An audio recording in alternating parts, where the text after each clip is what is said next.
जदीद सिंधी शाइरीअ जे इमाम, हिक पूरी सदीअ जे महाकवि शेख अयाज़ खे संदसि 100 साला जनम ॾींहं जे हवाले सां संदसि ग़ज़ल भेटा तौर पेश कयां थी।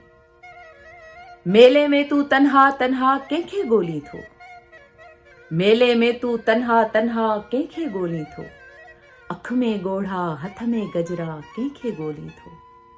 मेले में तू तन्हा तन्हा कंहिंखे ॻोल्हीं थो, अख में ॻोढ़ा हथ में गजरा कंहिंखे ॻोल्हीं थो।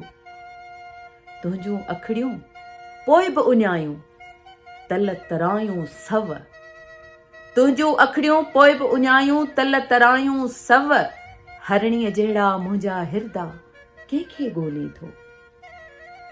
सरस्वतीअ जे मंदिर वेझो बीठो वाझाई, सरस्वतीअ जे मंदिर वेझो बीठो वाझाई, कहले तरसे तुंहिंजी वीना कंहिंखे ॻोल्हीं थो। सरस्वतीअ जे मंदिर वेझो बीठो वाझाई, कहले तरसे तुंहिंजी वीना कंहिंखे ॻोल्हीं थो। सारो जीवन माया सुपनो तंहिंमें 100 सुपना, ओ सुपना सुपने जा सुपना कंहिंखे ॻोल्हीं थो। को बि न ईंदो, को बि न ईंदो, को बि न ईंदो तुंहिंजे द्वार, बंदि करे छॾ ही दरवाज़ा कंहिंखे ॻोल्हीं थो। ही मथुरा जा मंदिर सांझीअ टाणे जमुना घाट, मन में सिंधुअ जा 100 सुपना कंहिंखे ॻोल्हीं थो। तुंहिंजूं अखड़ियूं पोइ बि उञायूं तल तरायूं सव, हरणीअ जहिड़ा मुंहिंजा हिरदा कंहिंखे ॻोल्हीं थो।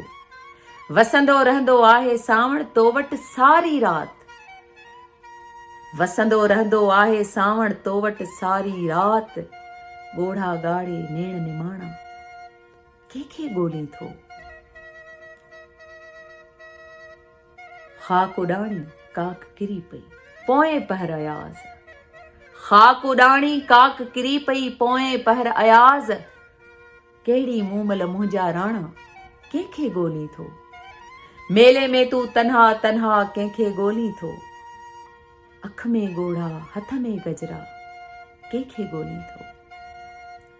इहो सच आहे त शेख अयाज़ हाणे सिर्फ़ हिकु शाइर न, पर हिकु फ़िक्र बणिजी चुको आहे।